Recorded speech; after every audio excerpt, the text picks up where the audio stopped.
My name is Kate Silburn, and I own Rocky Mountain Elder Law.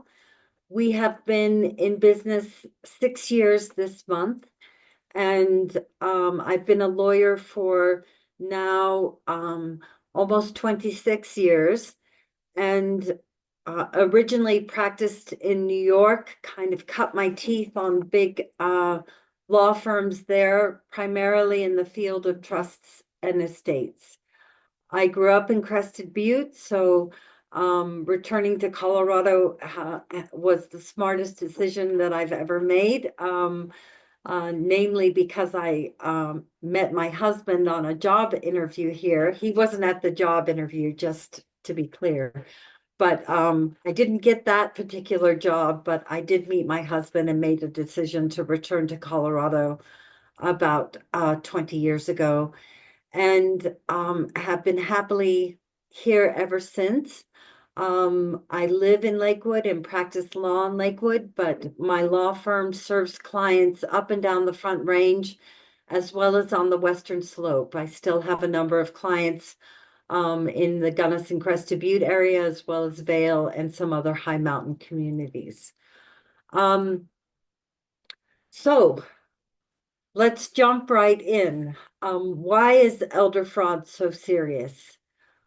Well, we just have to take a brief dive into the statistics to understand that this is a very serious issue, not just facing seniors, but facing everyone. But seniors, because of the position that they're in, oftentimes financially, they are targets because they generally have homes that are paid for, a measure of wealth that's liquid, and so they are ripe for scammers.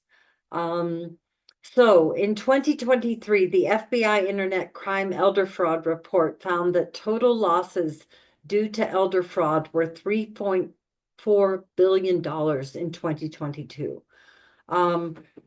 Now that's a staggering number, but please consider that these crimes are underreported.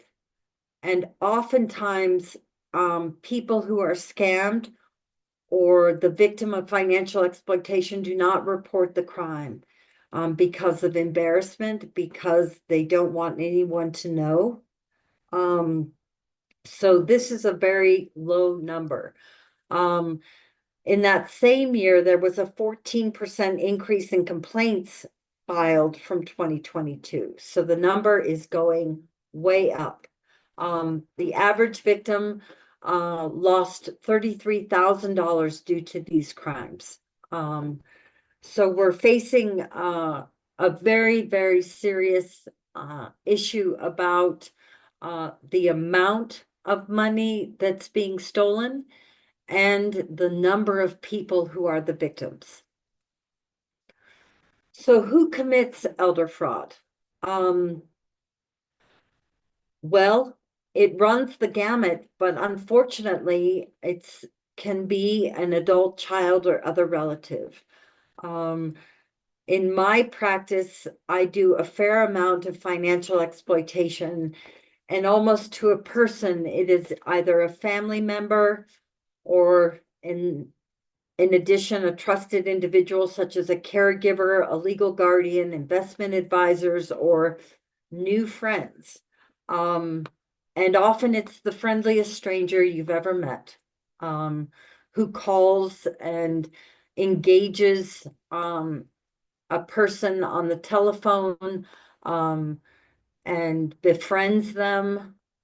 This was the techniques are very sophisticated and very relentless. So we need to protect ourselves and our loved ones. How do we do that? Well, there's a few ways, and they're important to take note of.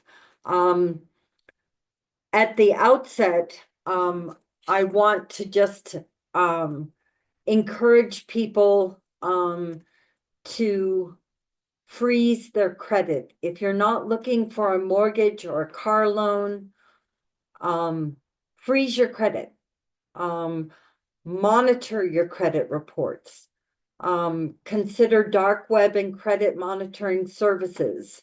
And we will get to the phishing schemes and all of that, but we need to protect our online presence. We need to guard against giving out information that's personal. And when we're choosing advisors, we need to do so carefully. So do your research before you hire someone. There's kind of an interesting moment right now where Google is not going to suffice to find your repair person, your furnace person, all of those things. It really needs to be personal relationships. And even then, you want to verify licenses, registrations, and the reputation of advisors. Consult your state attorney general or consumer protection agency if you have any doubts about a company, and trust your instincts. Ask questions and say no if unsure. Be particularly wary of high pressure sales tactics in any business transaction. You want to, even if you don't have children you're going to talk to or a trusted advisor, tell that salesperson that that's what you're going to do. You're going to speak to your children or to your spouse, even if you don't have one. Do anything to beg them off, head them off at the pass so that you can have a moment to figure out if this is a legitimate company and if you want to do business with them. So here we get to powers of attorney. A power of attorney grants someone, an agent, to act on your behalf. There are two kinds, a medical power of attorney and a financial power of attorney. I will just briefly say, even with a medical power of attorney, you want to have that person be a trusted person in your life. You want to have the difficult conversations with them about how you want things to go when you are very ill and cannot make your own medical decisions. This is an extremely important role. However, today we're going to focus on the financial power of attorney. This is also needs to be someone who you very much trust. And if you don't have someone in your life that you trust, I recommend utilizing a third party to be your agent under your power of attorney. Why a third party? Well, they're bonded, they're insured, they're neutral as to all family members. You're not playing favorites with one family member or another, but we want to be very, very careful about who we appoint. It's a very important role, and you want to have a financial power of attorney, but misuse is possible. So make sure you choose the right person to be your agent. And there will be a future webinar on how to do exactly that. But we want to make sure it's not just the person who you perhaps favor in your affection.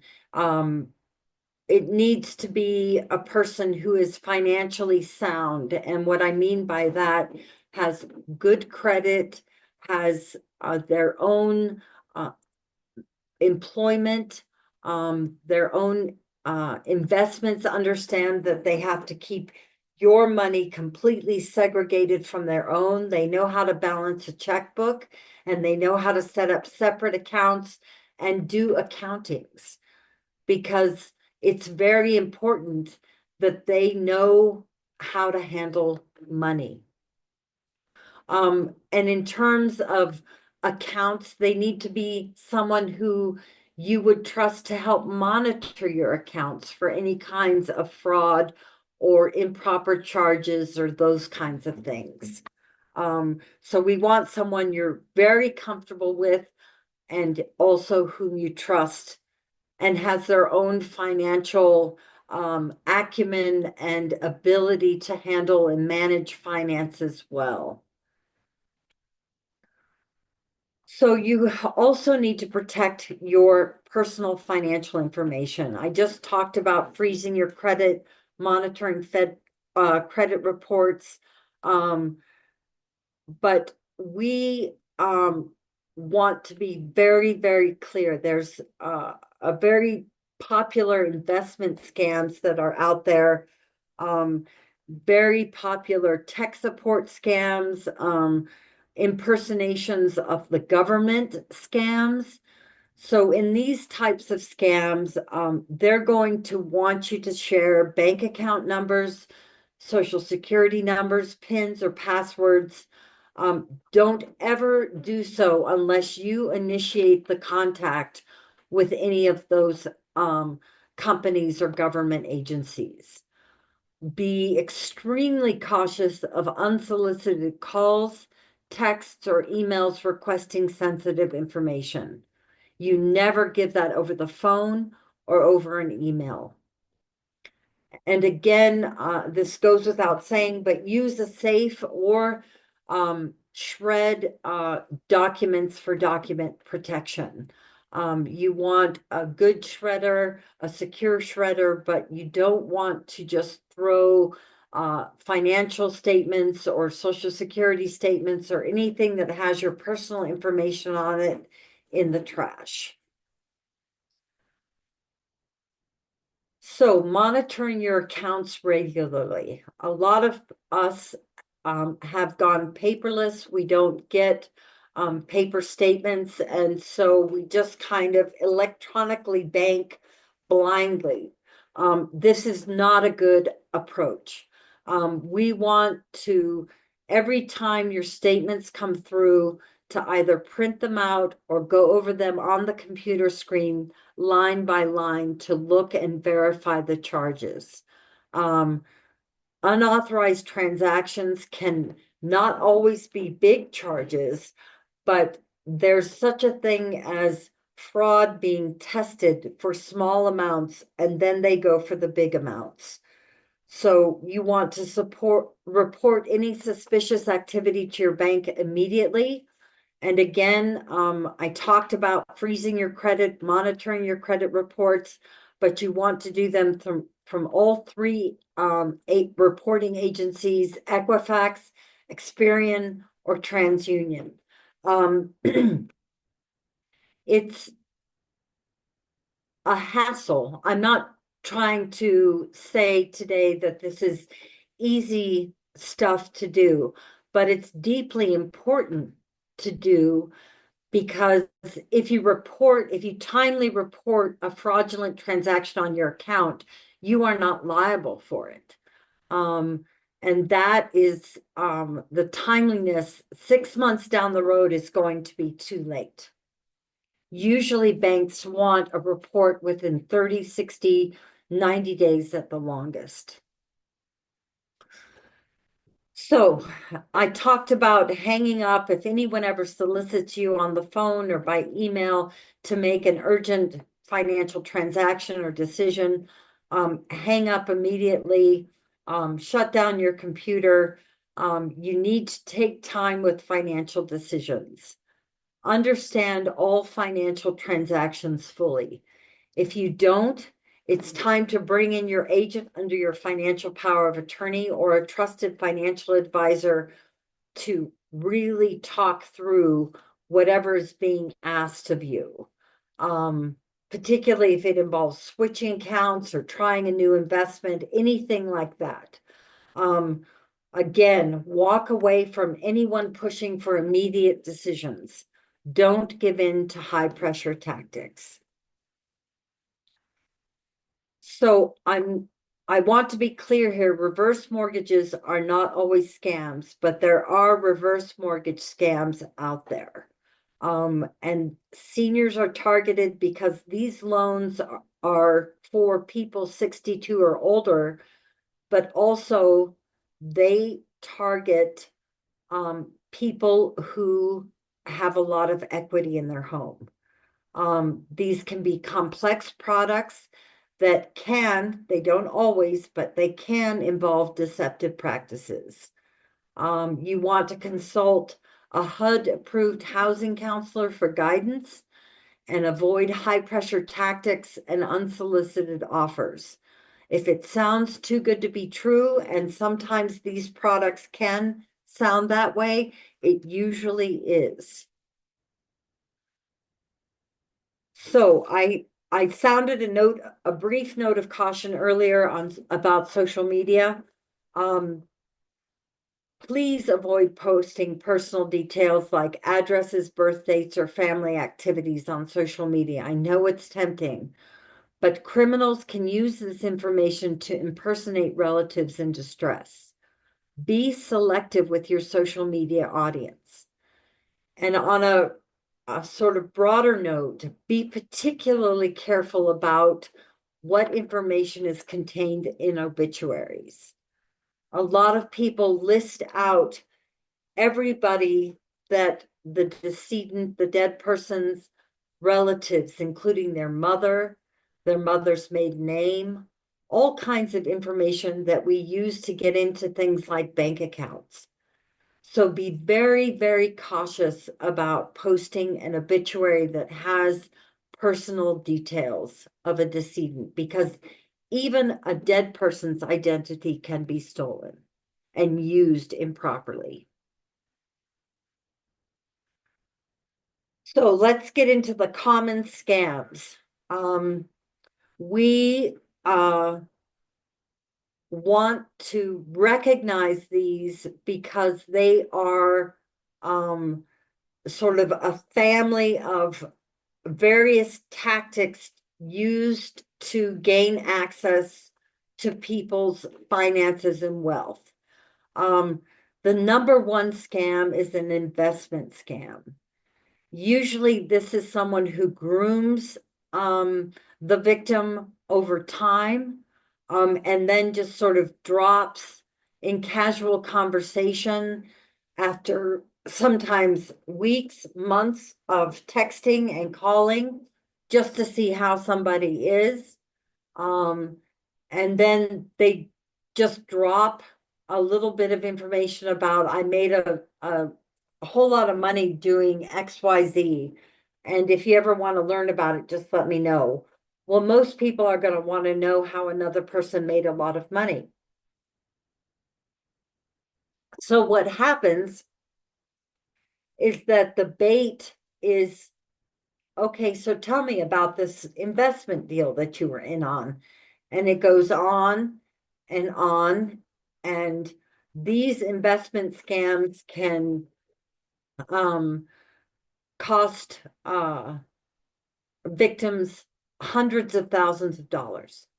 They vary from move your account to XYZ, move a certain amount of money to this investment group. And it's not an investment group, it's simply a bucket to hold money that's been stolen. These can be very sophisticated and very, very difficult to track the money. Same with the romance scam or confidence scam. This is also brought about when someone is groomed over time, usually an isolated person who is lonely, who's not very connected to their family, and they truly believe that the scammer is in love with them and they are in love with the scammer. These are some of the more heartbreaking types of scams that I come across. Also the most costly, because people believe that they're in love and that they're going to get married. But the person who has been devoting all this attention to them always has a crisis. And the crisis can be everything from my daughter needs a kidney to I'm now in the hospital and have a $40,000 bill and it must be paid. And or I must travel to do this and this and this, and I'm just about to get a whole lot of money. And can you help? And even when I talk about it, it's like, well, no one's ever going to fall for that. No, they do. People fall for it every single day, many, many times. These, in one situation that I dealt with that was a romance scam, the perpetrator had been texting this older woman over 100 times a day. And in that scam alone, it was over $600,000 over a period of 4 years. So this is very, very serious, and it's heartbreaking because it's it's preying on the most vulnerable parts of ourselves. Um, Moving on to the tech support scam, um, we all know that if Microsoft emails you and wants into your computer, that's a bad idea. But unfortunately, people still do it. And then someone can commandeer your computer and all the data on it.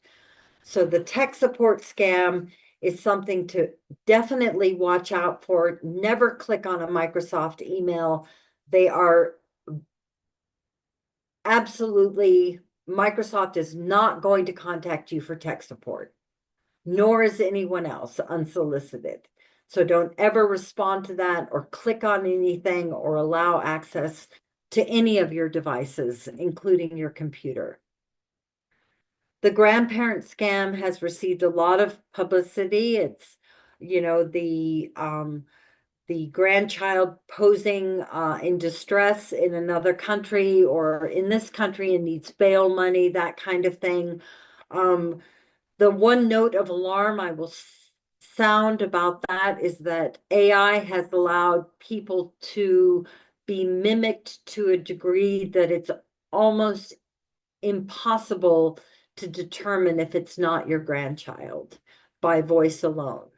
So you hang up and you call that grandchild or call that grandchild's parents or siblings, and you confirm where they're at, what is going on. The government impersonation scam, the tax scams are at a peak at this time. People are nervous about paying taxes, so they're saying that they can circumvent IRS regulations so that you can pay less taxes or pay them directly and you won't have to pay the IRS, or they pose as the IRS. If you Google IRS, you have to be really careful about what icon you click because it's not always the IRS. So you have to be really, really careful about contacting the IRS and understand that they will never contact you. Same with the Social Security Administration. We want to be really, really careful about anyone who presents themselves as an arm of the government. Sweepstakes, charity, lottery scams are huge. You never have to pay to win a foreign lottery. But that's what they do. They say if you pay $6,000 in Canadian taxes, you have won a Canadian lottery for, however much money. So there's lots and lots of ways in which they get not necessarily huge amounts of money with these scams, but plenty. They're very popular and they're running all the time.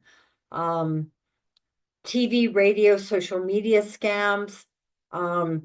We unfortunately, consumer protection is at an all-time low on these. And we just have to look out for any kind of advertisement or solicitation that requires an immediate, down payment on making the offer come true, those kinds of things. We want to always be very, very cautious about hard and sells. The family caregiver scam can take a number of permutations and iterations, everything from your children don't visit enough, put me in the will instead, to we're going to sign a contract for my employment, and I'm going to take care of you through your last illness, and I get the house. Um, all kinds of theft occurs with caregivers, which doesn't mean you shouldn't get one. It just means they should be bonded and insured and from a reputable company.